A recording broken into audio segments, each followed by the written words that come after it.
verse number 49.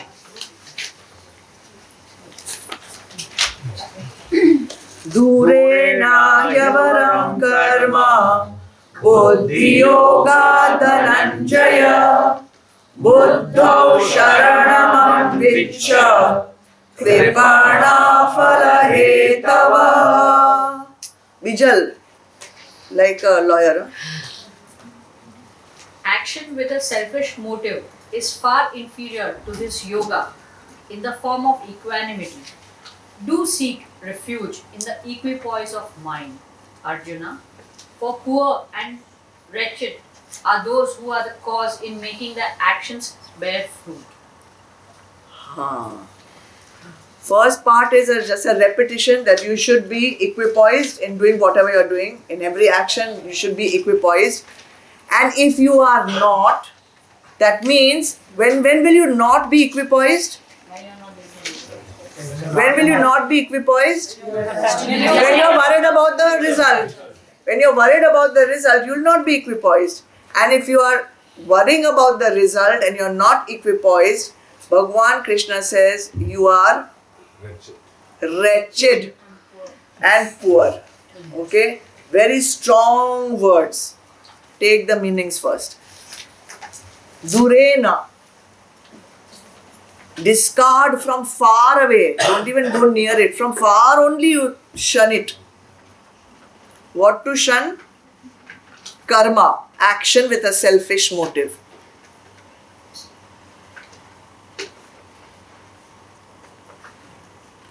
Durena.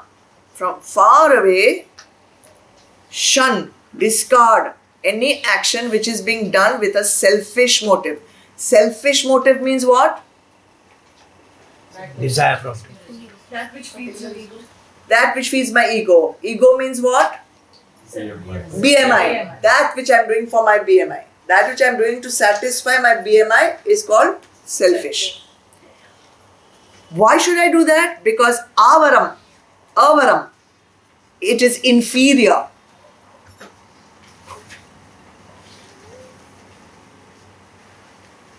He avaram is written, he avaram, indeed, it is avaram, it is inferior. What is inferior? Buddhi yoga is inferior to unselfish action.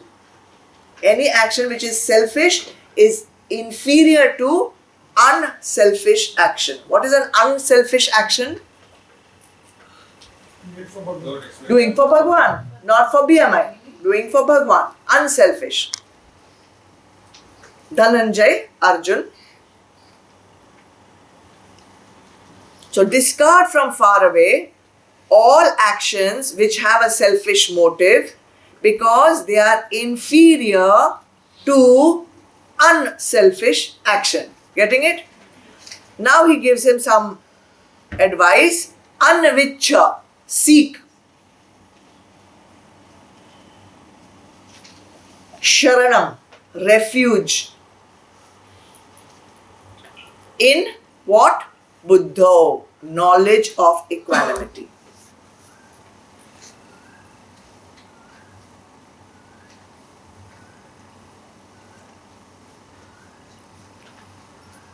And then he gives one kadak tamacha. Kripana, pitiable, kripana. Pitiable are those falahetava who are motivated by results.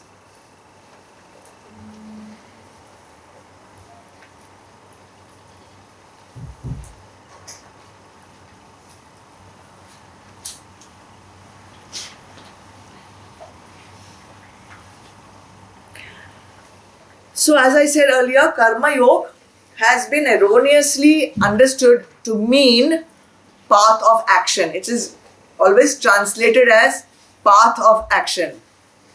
It is not anything to do with action. It is about how you do the action. It is more a mental attitude that we have to train while doing the action rather than the action itself. Because even if you are doing seva, you can be doing seva with ahankar, you can be doing seva with abhiman, you could be doing seva expecting something in return. This is not karma yoga. Karma yoga is the bhav that you have, which is SSSAP, which is the meaning of karma yoga. It is not what we are doing, but how we are doing. So basically karma yoga is less to do with the action itself, but more to do with buddhi. Yes, no? Yes, that is why it is also called buddhi yoga. That is why earlier in the verse, Bhagavan calls karma yoga also buddhi yoga, because it is about training buddhi. So whatever we are doing, we are fulfilling our four purushats. Whatever we are doing, we are either doing for dharma, artha, kama, moksha. Will you agree with me? Yes. Whatever we are doing, we are fulfilling one of these four purushats. Right? So we have to do all of these in buddhi yoga attitude. Never to forget that our final goal is moksha. If we keep that goal, final goal pakka, then we will never be doing anything wrong. Then spontaneously you'll be doing the right thing. That is the ease of life. That is the joy of life you'll feel then. Right now, oh, she said to think now, before I do this, I have to think, is it my dharma? Is it my varna? Is it my ashram? Is it my this? Am I fulfilling my BMI? Am I fulfilling my 100 things? Oh God, better forget everything, or this spiritual journey is also useless. But when you train, and see, everything needs training, right or wrong. Yes. Any job you do, you are a rookie in a new company, you have to train, na? Yes. You have to keep asking your boss, chai kaisa laun, chai chini chahiye, doodh chahiye. You have to ask every question, you have to ask your boss. It's a training. Now why not train in this, na, which is going to be your permanent bliss? At a time will come when all the questions get answered. I'm waiting for that day when all your questions get answered. Therefore, Bhagavan says, seek refuge in equipoise of mind. Seek refuge there. That is the place where you are going to be at the highest peace. Seek that. Instead of seeking for your BMWs and your villas and your Lamborghinis, and seek that. Seek equipoise of mind. Let your mind be completely in the control of a Shuddh Buddhi. Because if your mind is in the control of an Ashuddh Buddhi, how will your man become Shuddh? If your intellect itself is Ashuddh, how is it going to make the mind Shuddh? Alright? You have understood this, right? I don't need to give examples of how you can do seva with abhiman and ahankar. You know, na? Yeah. Yeah, good at it.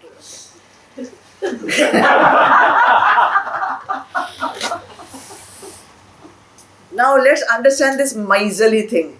What is that word? Kripana. Kripana. So who is a miser? Kanjus. One who has wealth but doesn't share. That person is a miser. You have to first have it. Then only you can give. If you don't have, bichara bhikari cannot be kripana, because he already doesn't have, how he is going to give anything. So in a spiritual journey, we have all been given Manushya Janam. Along with Manushya Janam, we have all been given Buddhi. And in that Buddhi, there is one faculty called Vivek. This all we have over here. And yet, if we are not using it for our own welfare or for the welfare of everyone, you are kripana, you are a miser, you are a kanjus. Seedha.